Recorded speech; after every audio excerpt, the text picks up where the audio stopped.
la même hargne, la même poigne, le même enthousiasme. Juste vous dire que c'est avec beaucoup de bonheur que nous vous retrouvons en ce début de semaine. Je ne sais pas si vous l'avez remarqué, mais depuis un certain moment, on a envie d'aller au travail. On a envie de démarrer la semaine. Depuis un certain moment, le lundi n'est plus un calvaire, un cauchemar. Non, tout a changé. Maintenant, on a envie de travailler, on a envie de bosser, on a envie d'évoluer et surtout, on a envie de s'arrêter à partir de 12 h pour suivre l'émission. Alors, si vous voulez avoir du punch pour poursuivre cette journée, restez tout simplement avec nous parce que c'est midi, c'est maintenant!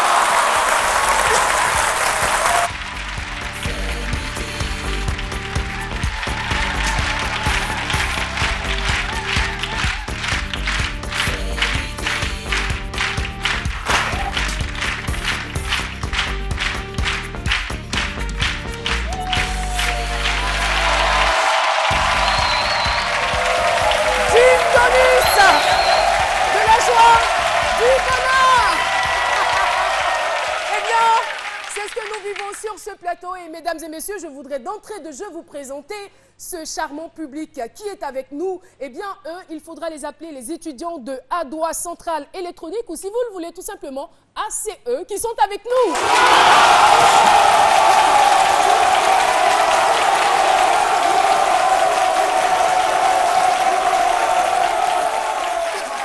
Merci beaucoup, merci beaucoup. Je constate que nous allons évoluer dans une belle ambiance, mais je ne veux pas faire de jaloux, hein, parce qu'ils sont très fidèles. Notre public habituel, est-ce que vous pouvez nous signaler?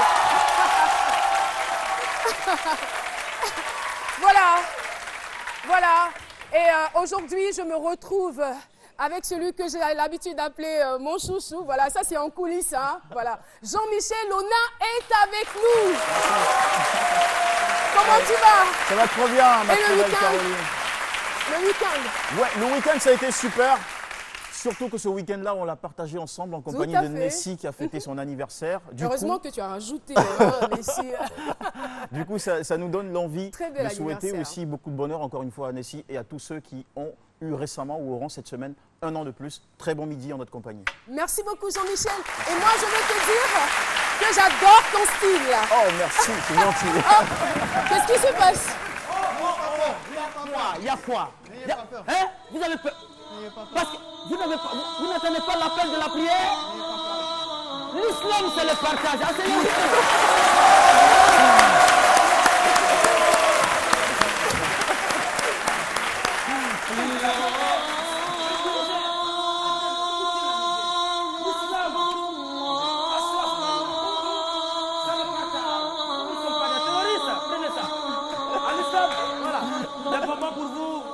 De la part de l'islam et ici avec les compliments de Ashrafullah Kadouaï Kadouaï. Voilà. Waouh. Tenez les bonbons.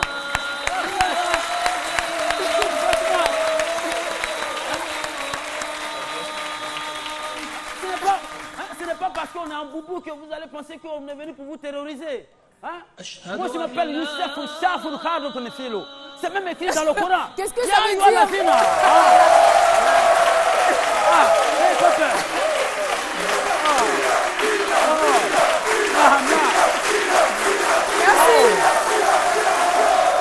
Merci beaucoup. Et le même triomphe, je voudrais qu'on le réserve aussi à notre docteur Loïc. Docteur Loïc. Oui.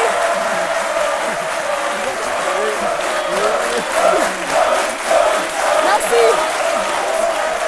Merci beaucoup. Ça te fait plaisir quand je dis docteur Loïc? Ouais. Docteur du sport. Ça me donne envie de vous opérer. Docteur du sport, on va dire. Alors, merci, le décor est planté. Philo, on t'a déjà applaudi. De toute façon, tu es le logiciel de cette émission, le distributeur automatique de bonne humeur. Et sur ce, nous avons une invitée surprise. Elle est sculpteur. Mesdames et messieurs, elle est franco-ivoirienne, originaire du Vietnam. Je vais vous demander de réserver aussi la même joie pour notre invitée qui va arriver. Son nom, c'est Madame Kaidine Monique Weller, qui va nous rejoindre sur ce plateau.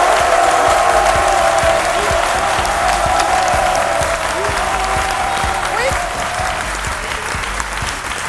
Ah d'accord, j'allais vous chercher là-bas. Ok, venez donc.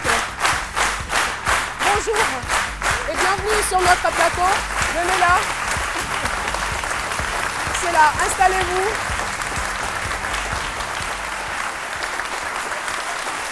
Merci beaucoup. Eh bien, Madame Kaïdine, vous remarquez que le public est très très heureux de vous recevoir sur ce plateau. Hein? C'est un accueil très chaleureux.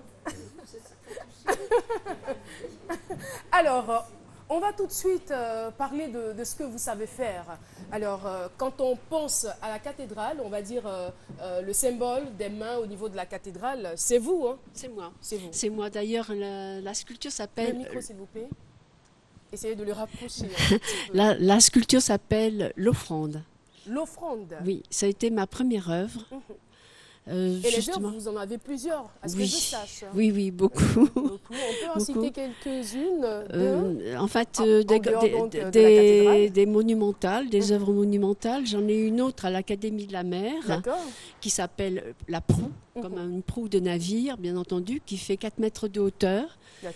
L'offrande faisant 6 mètres de hauteur. Vous en êtes fière, hein, je le sens. Mais oui, parce que pour une femme, travailler 130 tonnes de marbre, c'est un exploit. C'est un exploit. Et là, en face de vous, je vois des mains. Oui. Qu'est-ce que ça symbolise et qu'est-ce que ça veut dire? En fait, ce sont des mains qui vont aller comme autant de fruits dans un arbre, un monument arbre que je réalise pour la Côte d'Ivoire, pour le nouveau rayonnement de la Côte d'Ivoire. Un monument arbre. Qu'est-ce qu'il y a à l'intérieur de cet arbre? Symboliser, en fait, je me suis inspirée de l'arbre à palabre dans les villages, où tout se traitait par le dialogue. Donc, c'est aussi un arbre pour la réconciliation et pour le nouveau rayonnement de la Côte d'Ivoire, une renaissance. Voilà. Et cet arbre produit, je veux dire, quel genre de fruits? Alors, les fruits, ce sont les mains. Les mains. Les mains de qui?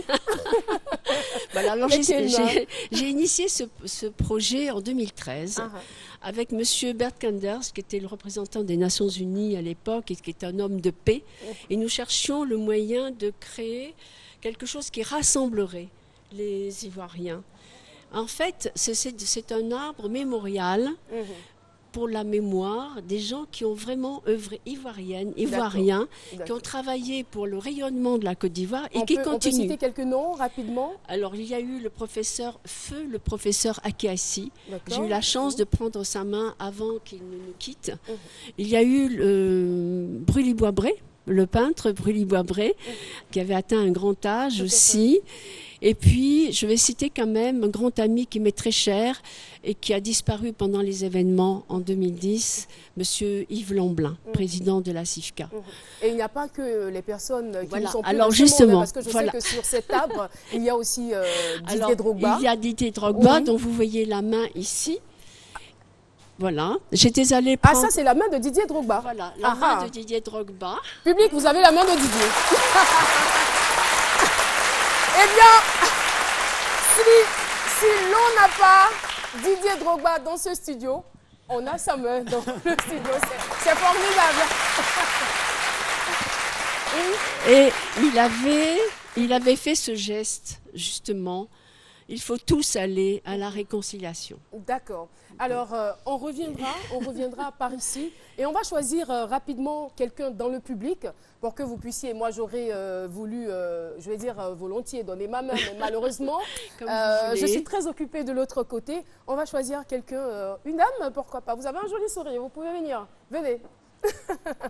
On va l'encourager très rapidement. Elle nous rejoint. Alors, on reviendra à vous, hein. Vous aurez l'occasion de nous expliquer avec quels matériaux vous travaillez, comment les choses se déroulent. Je voulais insister sur le fait que le ministère de la Culture et de la Francophonie nous soutient, ainsi que Monsieur l'UNESCO et l'UNUCI. De toutes les façons, on est ensemble, hein. Ne vous inquiétez pas. Donc, on vous laisse travailler. Et moi, je pars dans la cuisine. Notre chef cuisinier du jour s'appelle Lynn Jabert. Alors, bonjour Lynn. Ben, je te rejoins.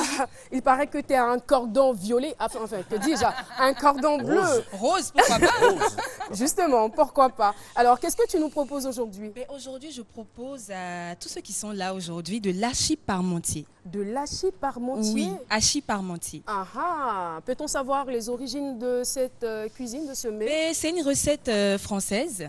Voilà. Franchement, depuis que Lynn est revenue de la France, hein, franchement, tout est français, quoi. D'accord. Alors, qu'est-ce qu'il faut exactement pour réaliser notre hachis parmentier? Donc, il faut 800 grammes de bœuf haché. D'accord. Donc, on va dire pour 4 à 5 personnes à peu près. Ensuite, il nous faut de l'oignon. De l'oignon, pour parler comme Chef Lazare. Tout à fait, qui nous manque d'ailleurs. Un peu de crème fraîche, de la tomate, la purée de tomate, un peu d'huile. D'accord, donc il va falloir faire ça. Donc, on a déjà la viande hachée qui est là. Tout à fait. Combien de grammes, tu as dit? 800 grammes? 800 grammes. Et ensuite, un peu de pommes de terre. Donc, la pomme de terre ici qui est en purée. Ah, d'accord, voilà, j'étais en train de déjà. chercher. Ensuite, il nous faut 200 ml de crème fraîche. Voilà, donc, 200 ml de crème fraîche. Ou bien de lait, par exemple. On ne va pas faire de pub. De l'oignon, comme je disais tout à l'heure. Ensuite, un peu d'eau.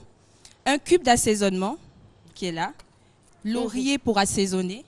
Et de la purée, on va dire, ou bien des tranches de fromage râpé. D'accord. Voilà. D'accord. Salut. Enfin, je ne vais pas faire de pub. D'accord. Alors, comment est-ce qu'on va procéder donc pour avoir notre hachis parmentier?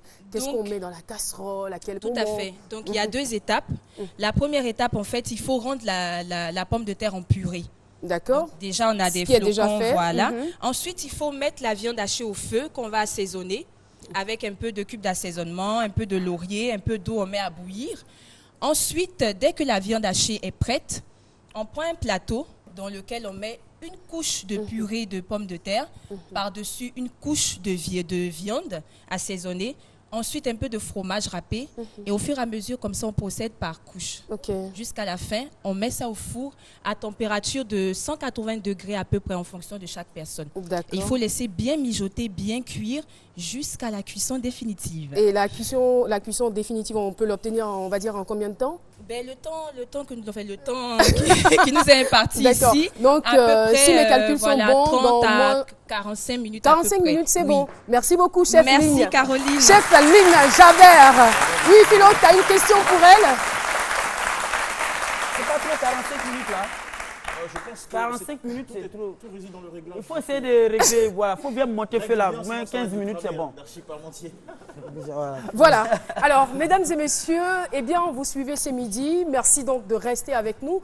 Aujourd'hui, nous allons aborder un sujet, on va dire, à la fois épineux et très, très sensible. Il s'agit du terrorisme. Le terrorisme qui est aujourd'hui un spectre qui hante toute l'Afrique entière, on va le dire ainsi, hein, parce qu'une fois qu'un pays africain est touché, c'est tous les autres pays qui sont touchés aussi. Alors, vous avez vu l'entrée de Philo qui nous a donné une autre idée de l'islam, parce que quand on parle de Boko Haram, ce sont des sectes qui se réclament d'être islamiques. Par contre, les islamistes et les musulmans ne les reconnaissent pas forcément comme l'un des leurs, n'est-ce pas? Alors, docteur Philo, notre thème du jour, j'ai survécu à un attentat de Boko Haram.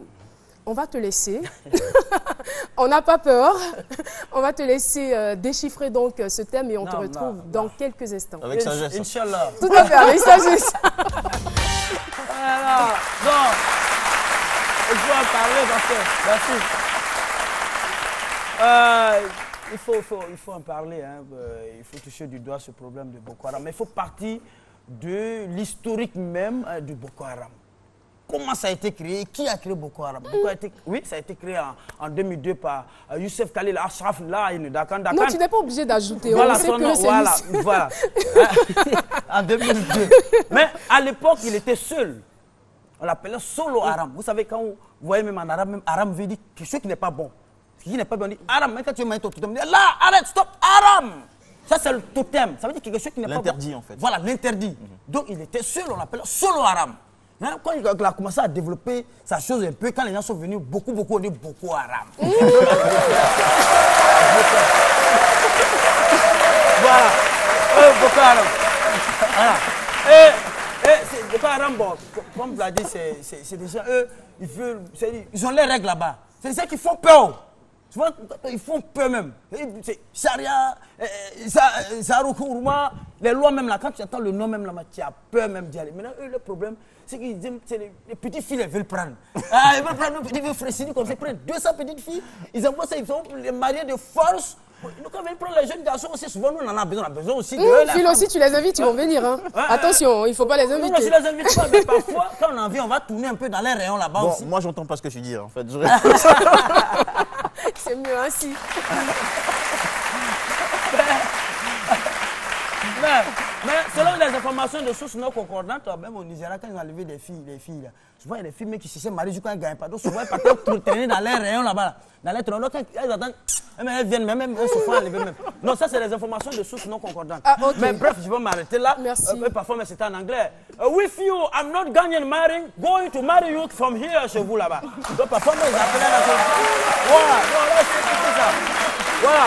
Mais c'est vrai que je peux dire pour clore mes propos, c'est qu'il va falloir qu'on puisse finir avec cette histoire-là. Il faut aller vers eux, négocier. C'est des gens qui veulent quelque chose. Il faut aller vers eux, il faut négocier avec eux. Parce que souvent, on a l'impression que les gens disent tu penses que ça n'a pas été fait? Il y a beaucoup de pistes de solutions qui ont été... On a l'impression que c'est des gens, on ne sait pas où ils sont. D'accord. Ouais, si on a réussi à aller sur la Lune, c'est pas... Alors Philo, tu sais qu'arrivé à un certain moment, toi, on doit t'arrêter. Hein? Oui, oui. Merci beaucoup. On te remercie. On applaudit très fort. Docteur Philo. Alors, le terrorisme, on le sait, devient un problème de plus en plus urgent à résoudre et peut-être que nous aurons quelques solutions dans la rue. Pourquoi? C'est donc la raison pour laquelle nous avons posé la question. À votre avis, comment pourrait-on lutter contre le terrorisme en Afrique? On y va et on se retrouve juste après. Lutter contre le terrorisme en Afrique, il faut d'abord sensibiliser la population africaine contre les méfaits de cet acte ignoble et leur apprendre le bien fondé même de la paix.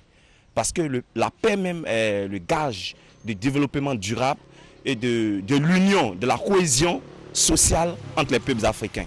C'est facile de faire la guerre, mais pour arriver à la paix, le chemin est très long. Et je pense qu'il faut que nos chefs d'État africains, nos dirigeants, arrivent à créer une unité, une paix au sein de leurs différents pays pour qu'on n'arrive pas au terrorisme. Et si nos chefs d'État arrivent à s'entendre sur l'unité, sur la paix dans leur pays, je pense qu'il n'y aura pas de terrorisme en Afrique.